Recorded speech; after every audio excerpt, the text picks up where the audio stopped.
Olá, galera do primeiro ano, como vocês estão? Tudo bem?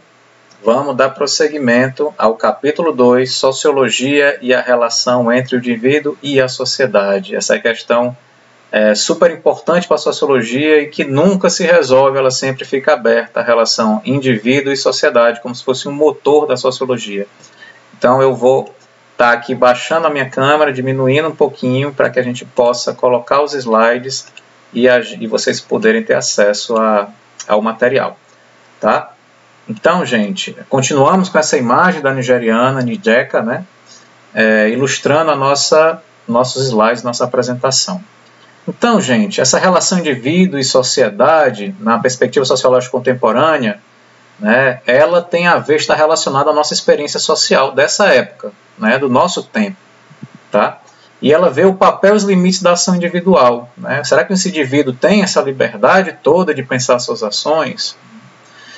Um traço comum na sociologia contemporânea, gente, é o esforço para construir uma teoria capaz de interpretar o indivíduo e a sociedade como partes inseparáveis na mesma realidade. Então, sempre que eu pensar o indivíduo, eu preciso pensar também a sociedade em que ele está inserido, o território em que ele está inserido, tá certo? Não posso pensar ele apenas como um indivíduo único, separado de tudo, isolado, tá certo? Então a gente vai ver essa perspectiva contemporânea. No encontro passado nós vimos a perspectiva clássica ali, mais ou menos, né, do século XIX, começo do século XX, né, e agora a gente vai avançar sobre pensadores da sociologia contemporânea, tá bom? E aí nós temos aqui o Norbert Elias, esse alemão, né, que desencarnou, morreu em 1990, né, onde ele vai dizer que não existe dicotomia, não existe embate entre o indivíduo e a sociedade, tá? Há sempre uma constante e proveitosa influência mútua, né? Sempre o indivíduo e a sociedade eles estão aproveitando, né, essa influência mútua entre os dois, em que o indivíduo ele constrói a estrutura, né, e é simultaneamente também formado por ela. Tá? Então o indivíduo ele constrói a sociedade, mas ele também é construído pela sociedade. Isso ao mesmo tempo, tá, gente? Então, o indivíduo, o que é que ele faz? Ele elabora estratégias para alcançar os objetivos. E, geralmente, essas estratégias levam em consideração, né, os aspectos sociais. Tá? Essas estratégias elas são validadas pelas estruturas sociais que são construídas historicamente, né, pelos homens e pelas mulheres. Tá certo?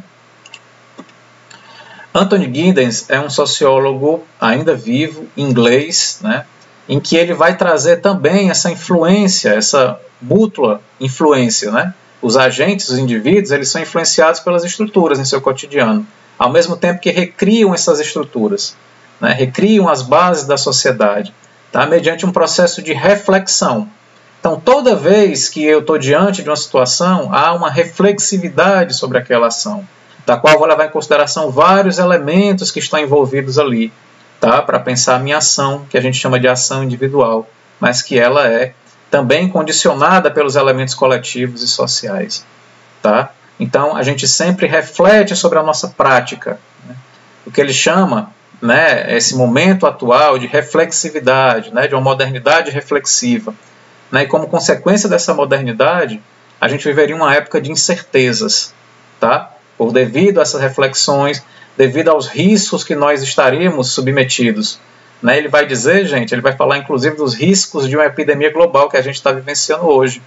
Tá?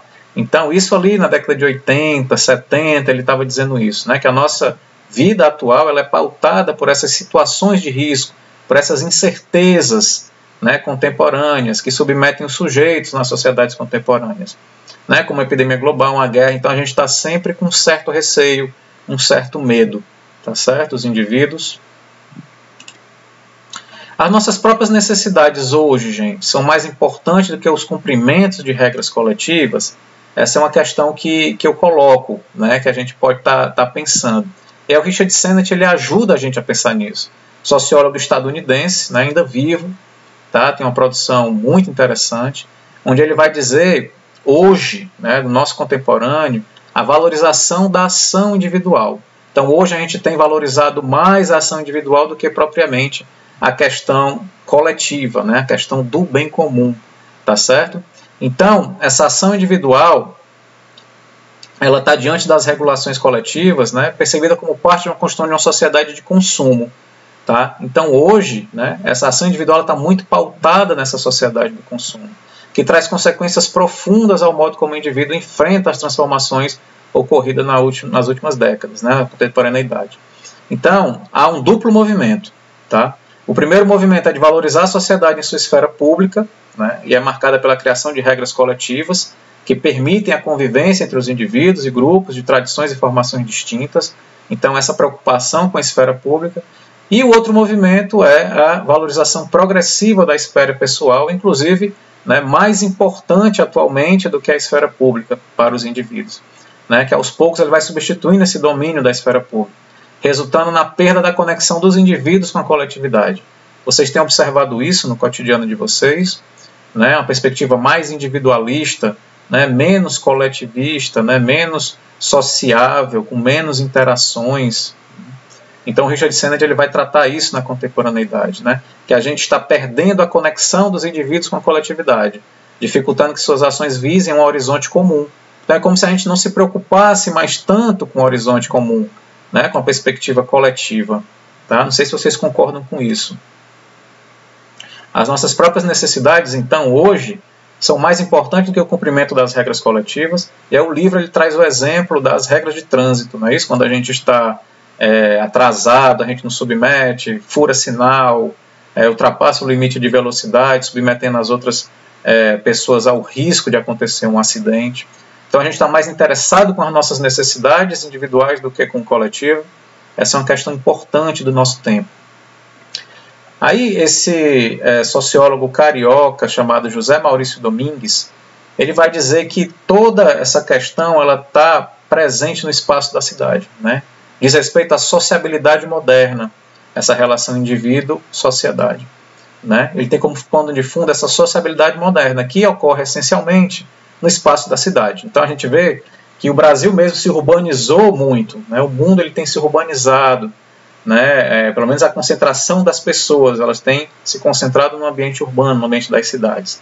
Né? Assim, nesse contexto, o indivíduo alterna suas ações entre as escolhas que devem ser de sua responsabilidade e o pertencimento a diferentes coletividades. Então ele fica alternando as suas ações, numa perspectiva mais individualista, mas também numa perspectiva de coletividade.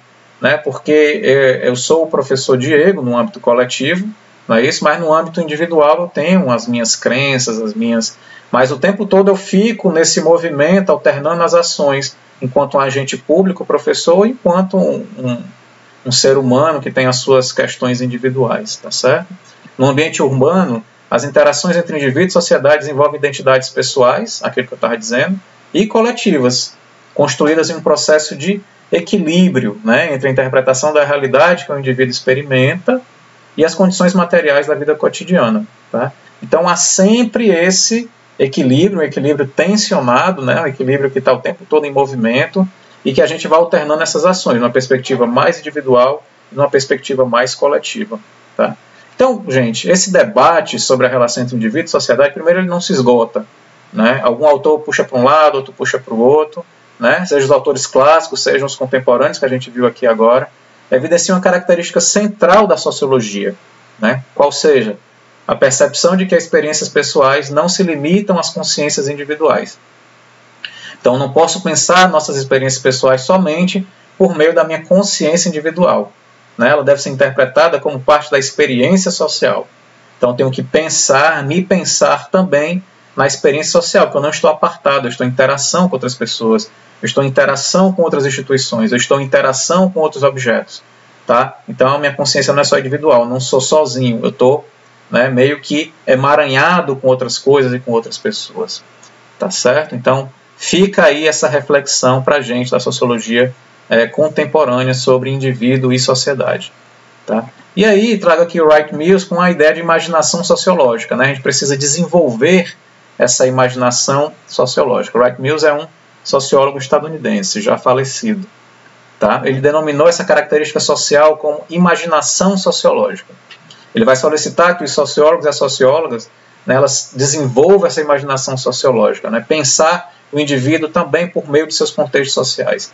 Esse conceito significa, na prática, ir além das experiências de observação individual para compreender temas coletivos de uma maior amplitude, ampliar o olhar, levar em consideração os temas coletivos, as questões coletivas. Tá certo? Então, em um contexto em que as transformações das últimas décadas têm trazido numerosos desafios para os indivíduos em seu cotidiano, não tenha dúvida, a pandemia é uma delas, não é? Cabe à ciência da sociedade, à sociologia, o papel de compreender as conexões que existem entre a experiência pessoal e a vida coletiva. Tá?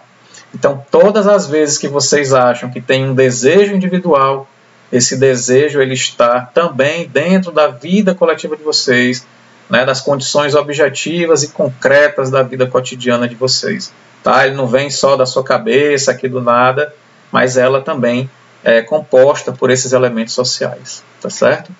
Então, gente, eu peço, né, aqui trazendo essa charge do Wolverine, né, onde ele vai dizer que agora o vilão invisível, né, a máscara é a melhor medida, não é isso?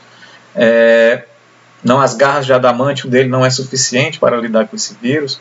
Que vocês se cuidem, continuem se cuidando, né, atento às recomendações sanitárias e que logo mais, em breve, a gente vai se encontrar. Né? Continuem lendo esse capítulo 2, a gente deve finalizar no próximo encontro. Muito provavelmente vamos fazer uma live em breve para que vocês possam tirar as dúvidas, trazerem questões atuais, né, dúvidas que vocês tenham, para que a gente possa pensar e trocar essa ideia, estabelecer uma conversação. Tá bom? Desejo a vocês tudo de bom e me coloco à disposição para qualquer dúvida que vocês tenham. Tá? Fiquem em paz e até a próxima.